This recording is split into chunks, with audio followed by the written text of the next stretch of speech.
Assalamualaikum warahmatullahi wabarakatuh. Alhamdulillahi rabbil alamin. Wa sallallahu ala nabiyyina Muhammadin wa ala alihi wa ashabihi wa man tabi'ahum bi ihsani ila yaumiddin, amma ba'd.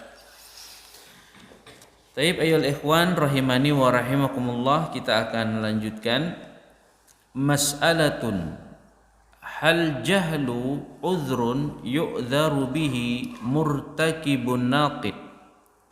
Sebuah permasalahan, apakah jahil dianggap sebagai uzur di mana orang yang melakukan pembatal keislaman dia mendapatkan uzur?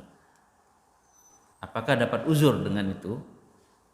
Intinya penulis di sini ingin menggambarkan bahwa apakah orang yang melanggar pembatal keislaman dianggap sebagai uzur? Nah, gitu ya. Awalan, kata Syekh di sini, la budda an na'rifa annal jahla min haitsul jumlati laisa udhran. Li'annahu law kana udhran lakana al-jahilu as'adu bi jahlihi minal alimi wa la asbaha al-jahilu yatruku ta'allum hatta la tulhiqahu at-takalifu wa syaddatuha wa yuslimu indallahi azza wa jal.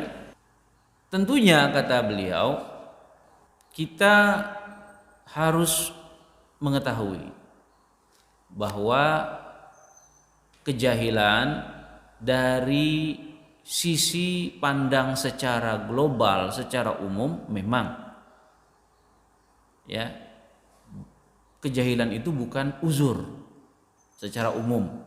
Karena kalau kejahilan itu dianggap uzur secara umum, tentulah orang yang jahil orang yang paling mulia dengan kebodohannya, orang yang paling bahagia dengan kebodohan ditimbang dengan orang yang alim. Dan tentulah orang yang jahil dia akan meninggalkan untuk belajar. Sehingga orang-orang yang jahil dia tidak akan berhadapan, tidak akan pernah menghadapi sulitnya belajar, beban-beban dia untuk menerima pelajaran, kesulitan-kesulitan yang dia hadapi. Ya, karena orang yang sudah dewasa kan diberi beban untuk mengetahui hukum. Nah, kalau memang jahil itu dianggap sebuah uzur, ya tentulah mereka lebih berbahagia kan daripada orang yang alim. Tentulah mereka tidak akan berhadapan dengan beban-beban syariat tadi. Dan tentulah mereka orang yang akan selamat nanti di sisi Allah Subhanahu wa taala.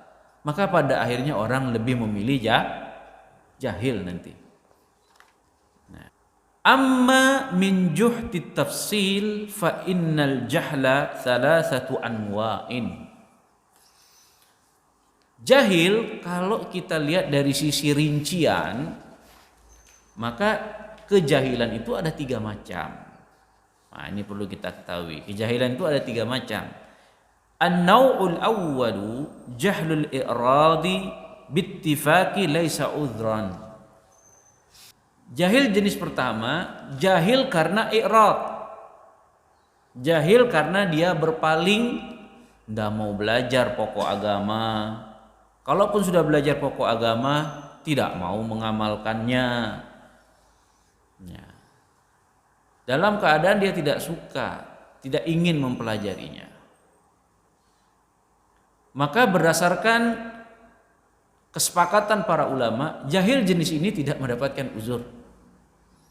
Ya, jahil i'rad tidak mendapatkan uzur. An-naw'us tsani, jenis yang kedua, jahlut tafriq bil ittifaq laisa udhran. Jahil tafrid, yaitu kebodohan yang disebabkan seorang itu lalai. Seorang itu ya tidak mau menggunakan waktu untuk belajar. Waktu itu disia-siakan. Ini dianggap ya ia lalai, tidak peduli. Ya. tidak juga dia membenci, tidak juga dia menyukai. Ya intinya nggak peduli. Ini tafrid. Ya. Bil ittifaq, berdasarkan kesepakatan, jahil jenis ini juga tidak dapat uzur. An-naw'us salis, jenis yang ketiga, jahlul ajazi alladhi badala wus'ahu wa badala juhdahu fit ta'allumi wal ma'rifati fa hadha udhrun yu'dharu bihi ala tafsil. Jenis yang ketiga adalah kejahilan karena tidak mampu. Ya, kejahilan karena dia tidak mampu. Dengan syarat dia sudah berusaha semaksimal mungkin ya untuk mengeluarkan seluruh kemampuannya. Dia sudah berusaha semaksimal mungkin untuk belajar, untuk mengetahuinya. Ya, maka ini terdapat uzur dengan ketika dia bodoh dalam hal ini mendapatkan uzur, tapi dengan rincian. Ya, dia kebodohan karena tidak mampu di sini bisa tidak mampu karena fisik. Misalkan karena dia cacat fisik, peka. Orang peka tidak bisa kan dia menerima ilmu. Peka, buta, tuli, sehingga dia anggap kebodohannya akibat dia tidak mampu untuk ya menghilangkan kebodohannya, nggak bisa. Atau orang yang sudah tua renta sekali ya, pikun dan seterusnya. Atau dari sisi tempat, dia tinggal di tempat di kampung-kampung yang terisolir, tidak ada satupun yang menyampaikan ilmu kepadanya, terputus dari ilmu, dari dunia Islam. Ya. Maka ini juga dia tidak mampu untuk mengangkat kebodohannya. Atau dari sisi waktu, ya, dia hidup di waktu ahlul fatrah yang tidak sampai wahyu kepadanya, dia juga tidak mampu untuk mengangkat kebodohannya. Nah, orang-orang seperti ini ya dia jahil. Asbab kejahilannya mendapatkan uzur dari satu sisi. Ya, dari satu sisi. Tapi orang yang tidak mampu mengangkat kebodohan ini, kalau dia melakukan pembatal keislaman yang menghilangkan kalimat la ilaha illallah, ya, maka orang ini para ulama sepakat mendapat uzur di akhirat. Ya, di akhirat. Bentuknya bagaimana? Diuji nanti. Diuji. Ya. Tapi di dunia tetap penamaannya ya dia sebagai orang yang musyrik. Adapun kalau dia hidup di tengah kaum muslimin, mungkin enggak dia menghilangkan kebodohannya? Mungkin. Jadi ketika dia melakukan kekufuran sementara dia hidup di tengah kaum muslimin, dia bisa bertanya kepada para ulama, dia bisa bertanya kepada orang-orang yang mengetahui, ya tidak ada alasan dia tidak mampu. Ya, dia tidak cacat, dia bukan ahlul fatrah, dia juga bukan orang yang secara tempat itu terputus dari ya syiar Islam, dunia Islam. Maka dengan alasan tidak mampu untuk mengangkatkan kebodohannya, bodoh karena tidak mampu, sementara terpenuhi hal-hal yang tadi saya sebutkan, fala yu'dzar, ini tidak dapat uzur. Kemudian permasalahan yang kedua, al-masailul lati yukaffaru biha asy-syakhs tanqasimu ila aqsamin. Permasalahan-permasalahan yang dengannya seseorang itu dikafirkan. Jadi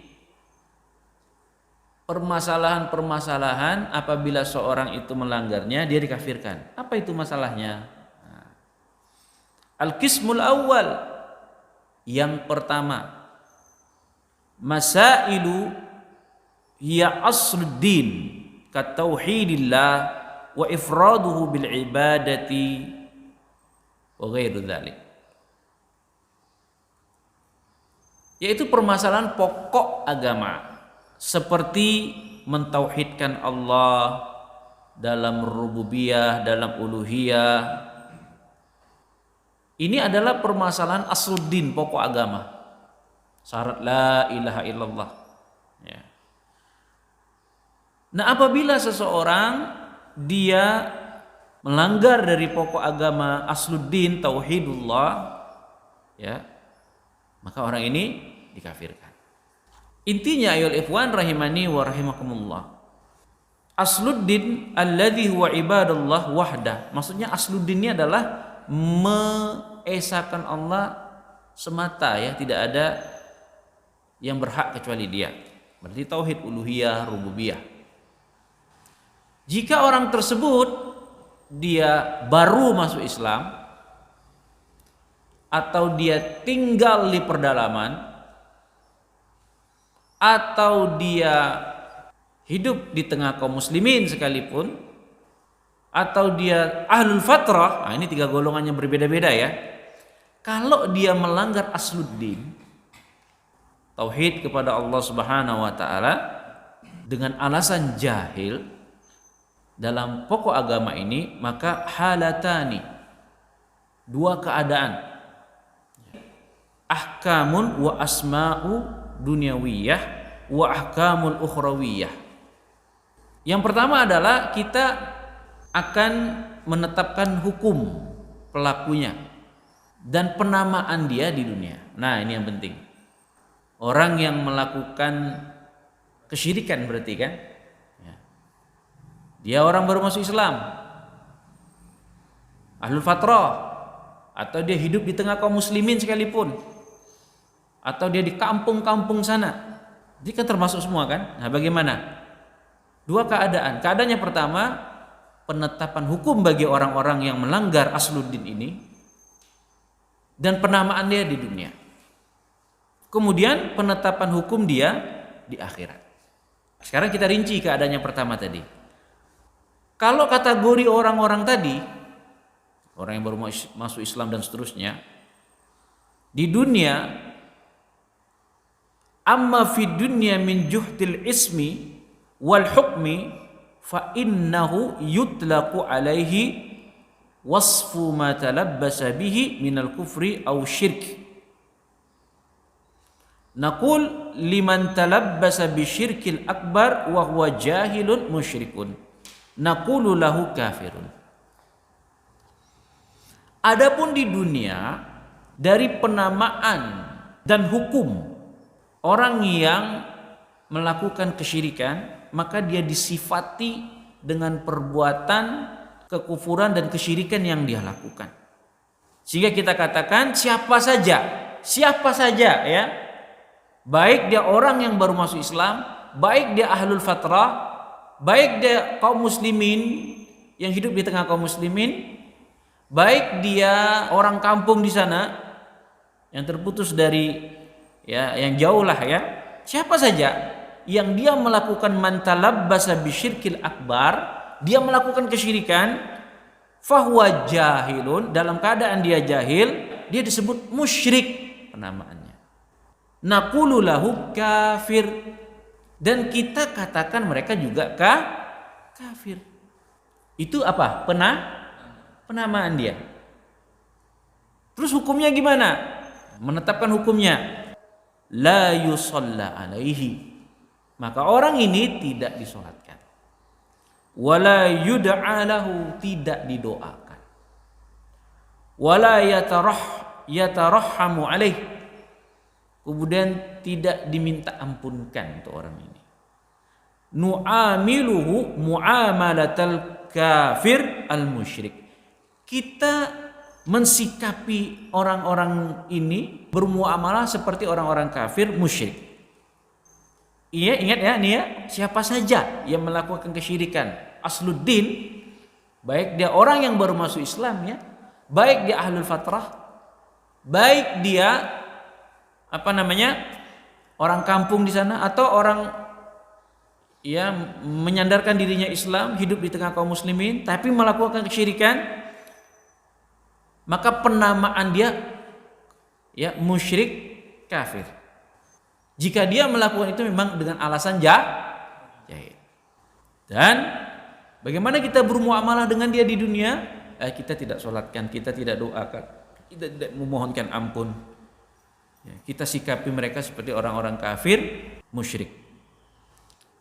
Namun khusus untuk hukuman dia di dunia, karena orang-orang yang keluar dari Islam, hukum di dunia kan dia dibunuh. Maka ini wewenang mutlak hak pemerintah. Di mana pemerintah di sini maksudnya pemerintah Islam.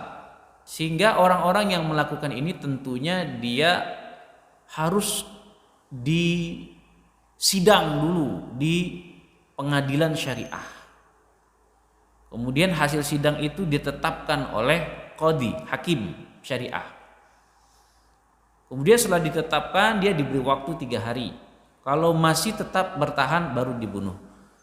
Dan yang berhak melakukan eksekusi ini adalah mutlak pemerintah. Tidak boleh ormas, tidak boleh kelompok apapun, tidak boleh individu apapun. Ini mutlak dari pemerintah. Nah, ini jangan sampai salah paham. Ini penamaannya ya. Di dunia dan hukumnya di dunia. Betul nggak? Paham kan? Sekarang amma fil akhirah, bagaimana hukumnya dia di akhirat? Fanaqulu, kita katakan, in balagathul hujjatu fahuwa kafirun fid dunya wal akhirah khalidun mukhalladun fin nari jahannam. Apabila orang yang melakukan syirik tadi, asluddin, kalau sudah tegak hujah kepadanya, sudah tegak ya, sudah tegak hujah, berarti penegakan hujah di sini adalah memberikan argumentasi langsung kepada orang yang melakukan kesyirikan tersebut oleh ahli ilmu yang betul-betul dalam ilmunya. Kalau ahlul fatrah berarti tidak bisa, karena kan tidak mungkin ketemu sama orang. Orang yang baru masuk Islam, ya mungkin kalau dia hidup di tengah kaum muslimin. Orang yang dari asal nenek moyangnya Islam melakukan kesyirikan, dia hidup di tengah kaum muslimin, ya sangat mungkin untuk ditegakkan hujah langsung. Karena ini berkaitan penetapan dia hukumnya di akhirat masalahnya. Nah, kalau orang yang melakukan kesyirikan sudah tegak hujah, fahuwa kafirun fid dunya wal akhirah. Maka orang ini ditetapi hukum kafir di dunia, dia kafir, di akhirat juga dia kafir.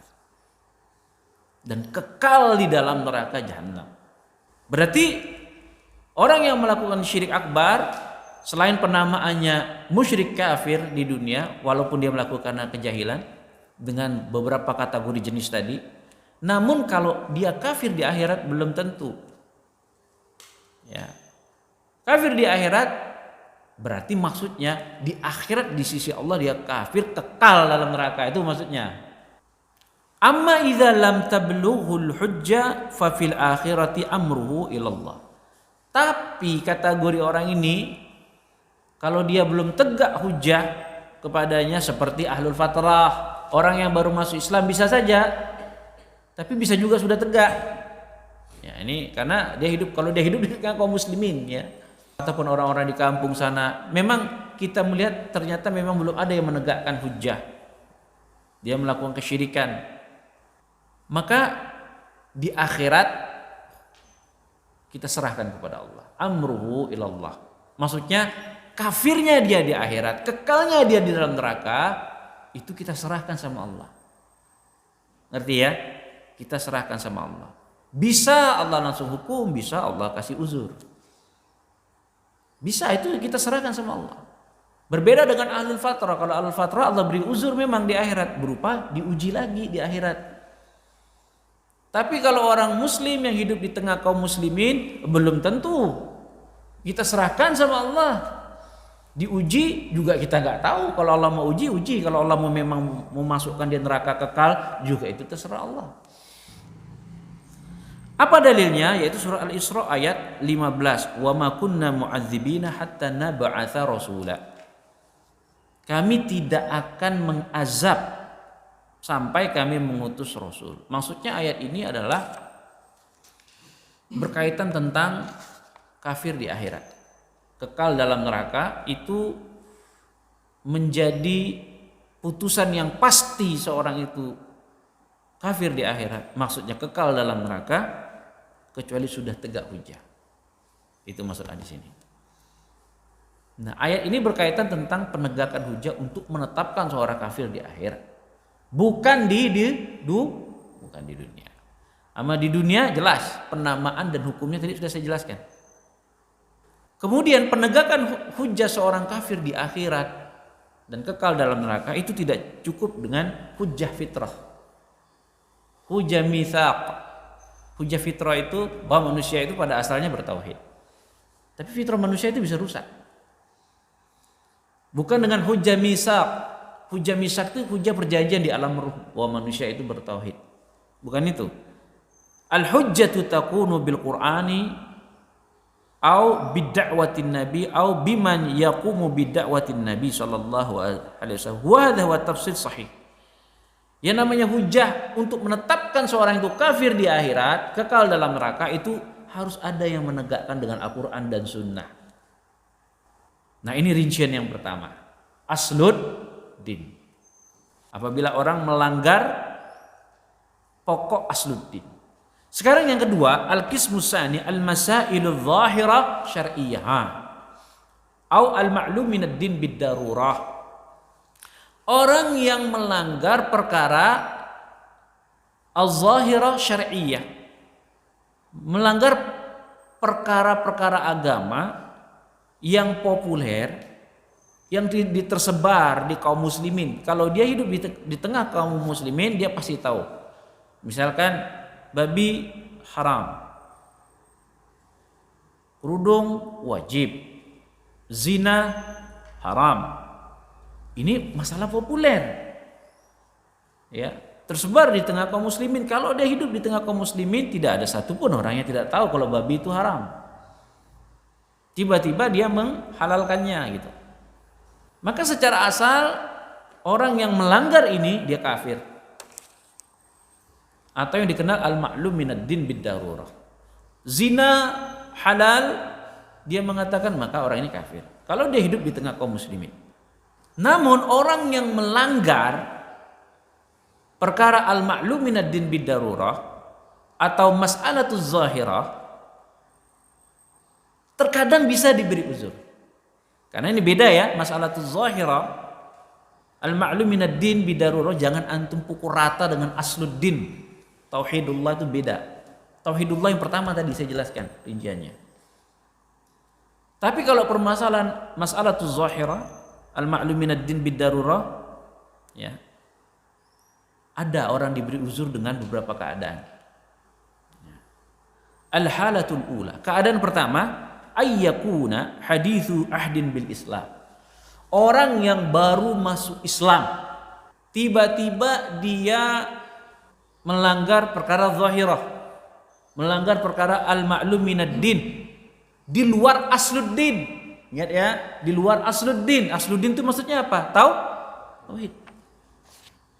Misalkan Syekh mengatakan falau anna syakhsa aslama fi biladin ba'idah wa la ya'rifu anna as-salata wajibah fanaqulu hukmuhu annahu muslim walau mata fahuwa yaqulu as-salatu ghairu wajibah. Misalkan ada seseorang yang masuk Islam, baru masuk Islam, dia berada di negeri yang jauh, dia baru masuk Islam, wala ya'rifu anna as-salata wajibah, dia tidak tahu kalau salat itu wajib, salat 5 waktu itu wajib.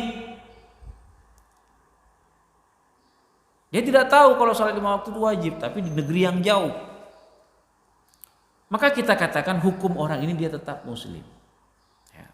Walau mata, walaupun dia mati dalam keadaan tersebut dengan keyakinan bahwa salat itu tidak wajib. Ingat ya, masalah itu al-ma'lum minad din bid-darurah. Ya, masalah zahirah populer itu beda, ya, ada rinciannya lagi itu. Tapi kalau dia hidup di tengah kaum muslimin tidak dapat uzur, karena tidak mungkin dia bisa bertanya kepada siapapun. Dia tahu dia baru masuk Islam, tanya hukum sholat wajib enggak? Masa diam-diam? Tanya aja sama Ustaz, pasti Ustaz bilang wajib. Jadi tidak ada alasan orang yang baru masuk Islam, dia hidup di tengah kaum muslimin, tidak tahu wajib sholat. Fala yu'zar.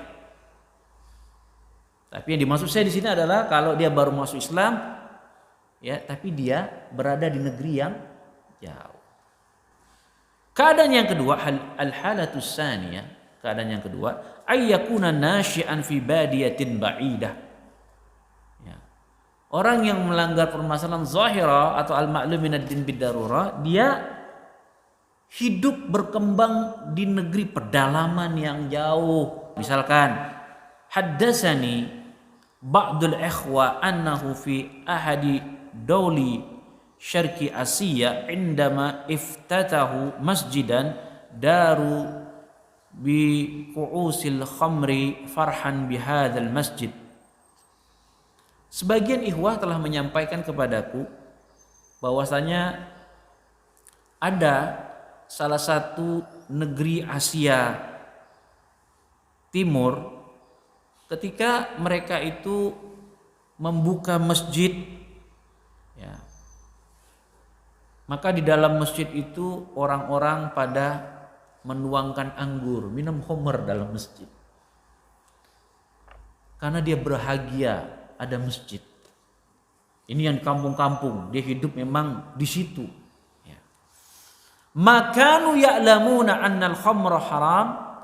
Selama orang yang tadi, ya, minum khamr di masjid tidak mengetahui khamr itu haram. Ingat, di kampung-kampung dia lahir di sana. Walaysa indahum man yuballighhum fahaula'u yu'dharuna bijahlihim libu'dihim an manabi'il ilmi wa ta'lim. Selama tidak ada orang yang menyampaikan bahwa hukumnya itu haram khamar, maka orang ini dapat uzur karena kebodohannya, karena begitu jauhnya dia dari ilmu dan taklim. Amma idza balaghahum la yu'dzarun. Tapi walaupun dari negeri yang jauh tadi sudah ada orang yang menyampaikan kepada, Pak, khamr haram, ini ayatnya, ini Al-Qur'annya, ini hadisnya,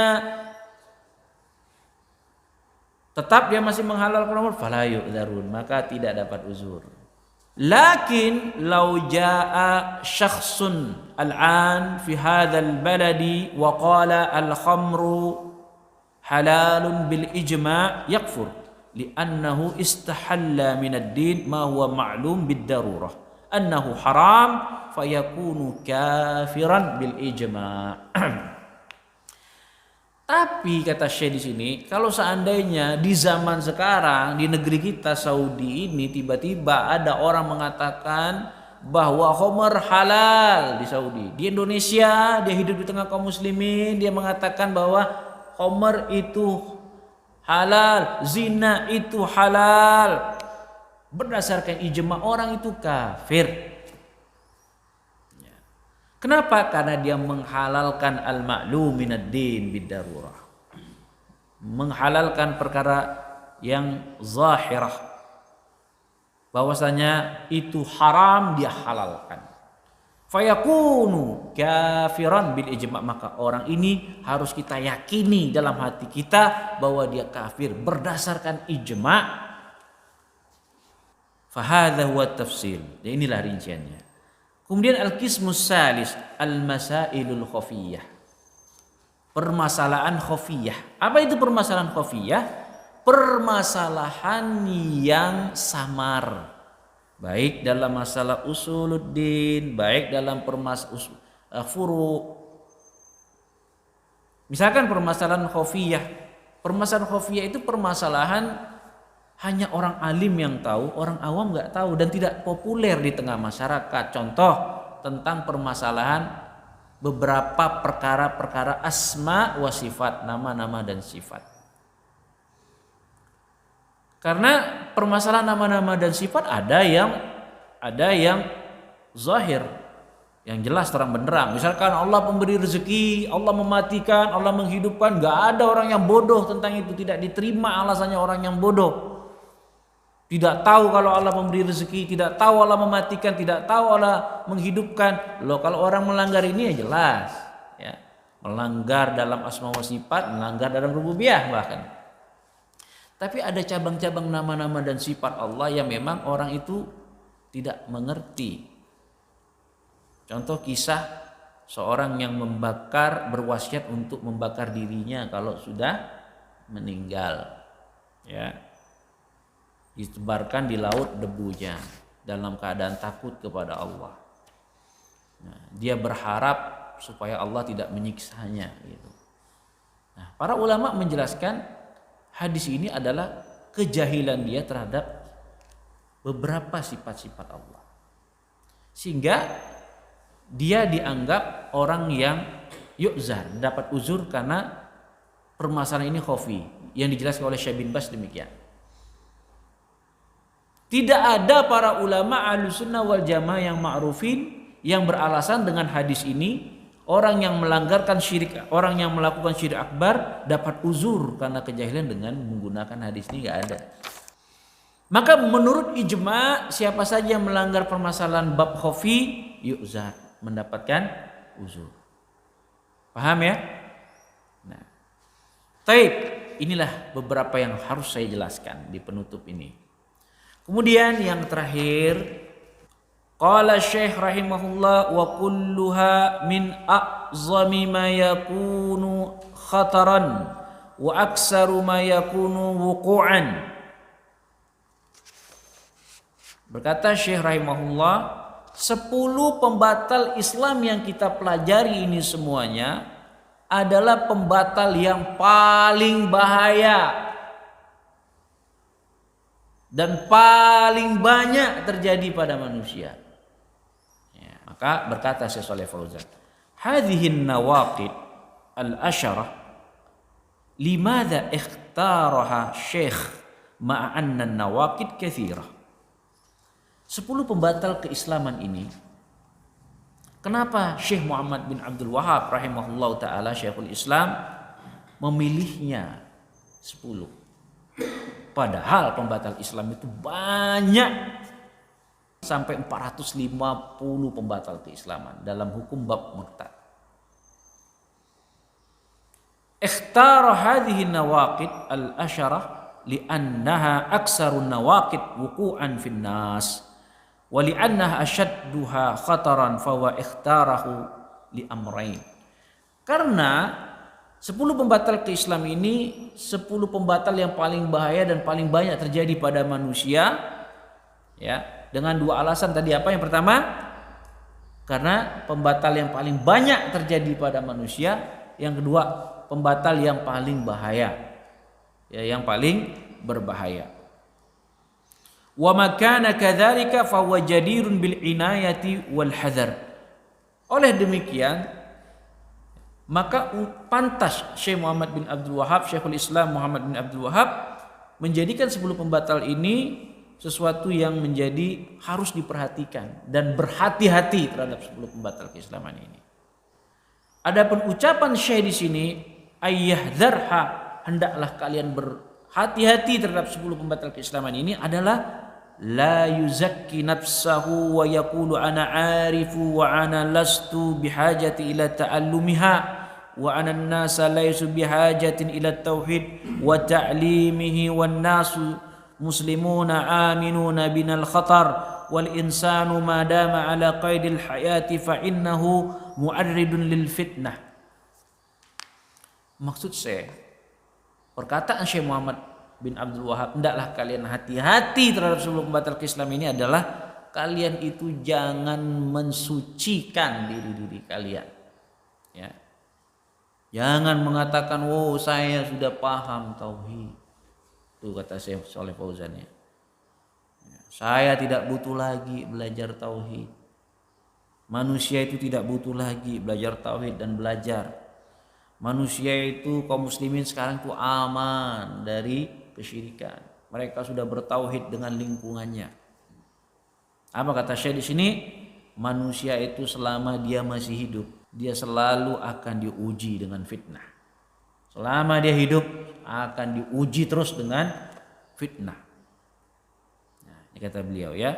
Wa Ibrahimu alaihissalam, Nabi Ibrahim alaihissalam, kalian tahu Nabi Ibrahim alaihissalam, kassaral asnam biyadi, beliau itu adalah nabi yang memecahkan berhala-berhala yang dibuat bapaknya dengan tangan dia sendiri, itu Nabi Ibrahim ya.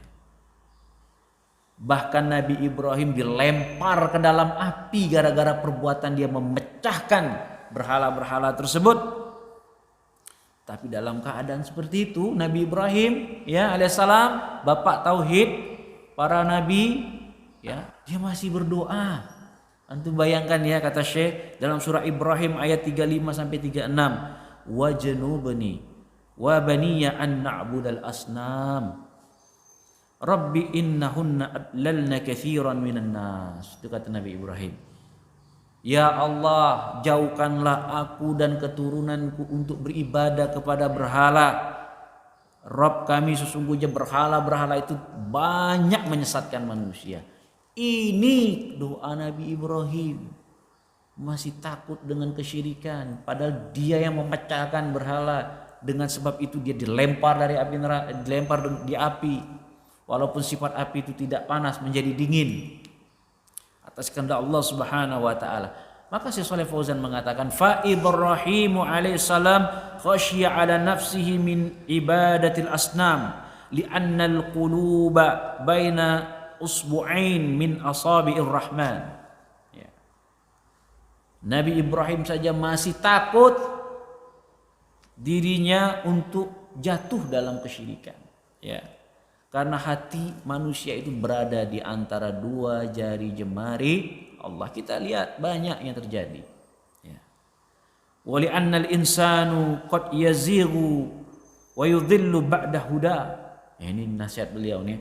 Karena begitu banyak manusia yang tersesat, yang menyimpang, sebelumnya dia dapat petunjuk. Banyak. Ya. Fala ya'manul insanu ala nafsihi minaz zaigh wad dalal. Manusia itu tidak akan pernah aman dari kesesatan dan penyimpangan, kata beliau. Kam min alimin dhallun, kata beliau. Begitu banyak para orang alim yang tersesat. Itu kata beliau. Begitu banyak orang alim yang tersesat. Wa kam min taqiyyin fajara wantakasha. Begitu banyak orang-orang yang bertakwa ya menjadi orang yang bermaksiat.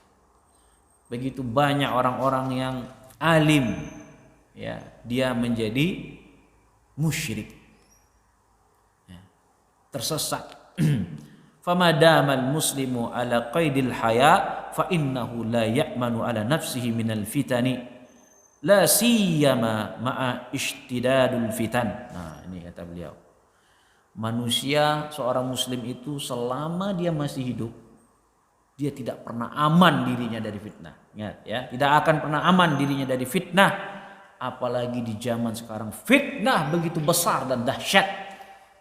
Ya, sebagaimana Allah Subhanahu wa taala berfirman, Rabbi innahunna adlalna katsiran minan nas. Ya Rabb kami, begitu banyak berhala-berhala itu menyesatkan manusia. Wa qauluhu wa yakhafu minha ala nafsihi ay yakhafu wa la ya'manu ala nafsihi. Dan Syekh Muhammad bin Abdul Wahhab mengatakan, hendaklah kalian takut terhadap 10 pembatal kesyirikan, pembatal Islam ini atas dirinya. Dan jangan pernah merasa aman. Jangan pernah merasa aman. Ya, kita lihat kan banyak. Ya, sekarang tawasul kepada Nabi, minta kepada Nabi boleh. Kan? Ya, sedangkan kita sudah tahu meminta kepada Nabi syirik. Sekarang jadi boleh. Itulah selama manusia, orang yang kadang masih duduk-duduk sama kita belajar tauhid, tidak kemudian Allah rubah hatinya menjadi pembela musyrik. Ya. Biasa duduk makan ngopi, berubah kan? Berubah. Dulu di atas sunnah, sekarang membela bid'ah.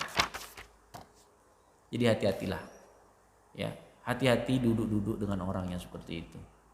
Banyaklah kita bertanya kepada ulama yang sikoh, yang kibar, dan jangan merasa pede dengan kemampuan sendiri.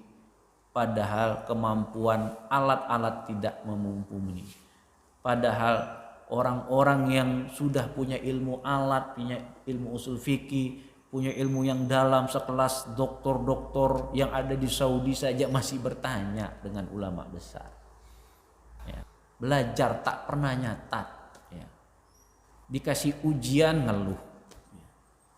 Kadang datang, kadang tidak, sudah berani berbicara perkara yang besar. Ya. Tanpa mengukur kemampuan dirinya. Apa yang terjadi? Akan terjadi kesesatan. Orang yang takut, orang yang hati-hati, dia harus mengukur dirinya. Ya. Kalau tidak mampu untuk meneliti, jangan coba-coba meneliti. Cukup bertanya kepada ulama. Lihat jawabannya. Jawabannya udah ikuti aja. Aman kita. Minimal kita terlepas beban kita. Kalaupun salah, bukan kita yang kena. Yang kena siapa? Ya ulama. Ulama tersebut pun kalau sudah terpenuhi kapasitas dia, salah dapat juga dia pahala. Betul enggak? Seorang mujtahid kalau salah pahalanya berapa? 1. Kalau benar 2. Kalau kita ini apa? Berfatwa salah, menyesatkan orang. Benar enggak? Menyesatkan orang. Dan ingat, ijtihad ulama yang salah tidak boleh diikuti. Ingat, ya itu kaidah manhaj Ahlussunnah wal Jamaah. Tetapi kita harus doakan. Para ulama itu bukan maksum, bisa salah, bisa benar. Nah, yang salah jangan dijadikan pengikut hawa nafsu untuk membenarkan hawa nafsu. Jangan. Tanya lagi ulama, Syekh, bagaimana perkataan Ibnu Qudamah ini kok kayak gini, Syekh? Yang benar gini. Oh, ini maksudnya begini, jangan diikut nih. Ini kekeliruan. Yang benar begini. Udah, ikut aja fatwa itu. Ujung-ujungnya bid'ah menjadi 5. Sebentar lagi jadi 10. Sedangkan bid'ah dibagi jadi 2 saja sudah heboh. Jadi 5 Pak Nasir sekarang. Benar itu pendapat dari Imam Nawawi, tapi ijtihad beliau itu dikatakan salah oleh para ulama, menyelisih dalil. Kita ini hanya mengikuti ulama yang telah meneliti itu salah. Nah, Syekh bin Bas mengatakan ini definisi yang keliru. Syekh Utsaimin, Lajnah Daimah, ada pun ulama di zaman beliau juga mengatakan demikian. Bahkan di atas beliau Imam Ahmad dalam Ushul Sunnah beliau mengatakan kullu bid'atin fahiya dhalalatun, kata Imam Ahmad. Setiap bid'ah adalah kesesatan. Mau lebih tinggi lagi dari Imam Ahmad, lihat Ibnu Umar, sahabat. Ya. Kullu bid'atin dhalalah wa arahan nasu hasanah, kata beliau. Seluruh bid'ah itu sesat, walaupun manusia mengatakan itu baik. Hasanah kan? Itu Ibnu Umar. Masa mau dikalahkan Ibnu Umar? Ada yang lebih mulia lagi dari Ibnu Umar. Siapa? Nabi Muhammad SAW. Beliau mengatakan kullu bid'atin dolalah. Setiap bid'ah adalah sesat. Terakhir Syekh Muhammad bin Abdul Wahab mengatakan na'udzubillah min mujibati ghadbihi wa alimi iqabihi. Summa qala wa sallallahu wa sallim ala khairu khalqihi Muhammadin wa alihi wa sahbihi ajma'in. Intaha. Syekh Muhammad bin Abdul Wahab di akhir kitab 10 pembatal keislaman ini mengatakan kami berlindung kepada Allah dari perkara-perkara yang menyebabkan kemurkaannya, dan kami berlindung kepada Allah dari siksanya yang sangat pedih. Syekh mengatakan di sini khatamul muallif rahimahullah, berkata Syekh Shalih Fauzan, Syekh Muhammad bin Abdul Wahab menutup risalahnya dengan memohon perlindungan kepada Allah, memohon penjagaan dari Allah agar tidak mendatangkan kemurkaannya, tidak mendatangkan sebab-sebab yang menjadi siksa Allah. Wa hadza mimma yu'til muslim al khauf min Allah. Dan inilah sesuatu yang harus dimiliki setiap muslim, yaitu apa? Takut dari kemurkaan Allah, takut dari sebab-sebab yang mengakibatkan orang itu mendapat siksa-siksanya. Wa annahu la ya'manu ala nafsihi minal fitan, dan seorang muslim dia harus yakin bahwa dirinya tidak aman dari fitnah. Tidak usah jauh-jauh, ya kawan-kawan kita terfitnah banyak, ya banyak. Jangan pernah aman dan jangan pede. Selalu dekat sama ulama, tidak tahu tanya. Jangan malu, tidak tahu tanya. Itu. Walihada yaqulu Ibnu Mas'ud, berkata Ibnu Mas'ud, kata Syekh Shalih Fauzan, man kana mustannan falyastanna biman qad mata. Fa innal hayya la tu'mannu alaihi fitnah. Barang siapa yang ingin mencontoh, contohlah orang yang sudah mati. Karena kehidupan ini tidak aman dari fitnah. Maksudnya apa? Kalau kita mau mencontoh orang, contoh para orang-orang yang sudah mati, yang disaksikan dia mati dalam kesolehan. Ibnu Taimiyah mati dalam jihad, mati dalam keilmuan. Beliau sudah mati, karyanya banyak. Ya, sudah aman berarti kan? Contoh mereka. Kalau orang yang hidup tidak aman dari fitnah. Kalau orang yang sudah mati, ya sudah. Nah, kita lihat akhir kehidupan para ulama yang bagus, itu yang kita contoh. Sahabat jangan diragukan lagi, ya tabiin jangan kita ragukan lagi. Yang harus kita contoh gitu maksudnya. Ya.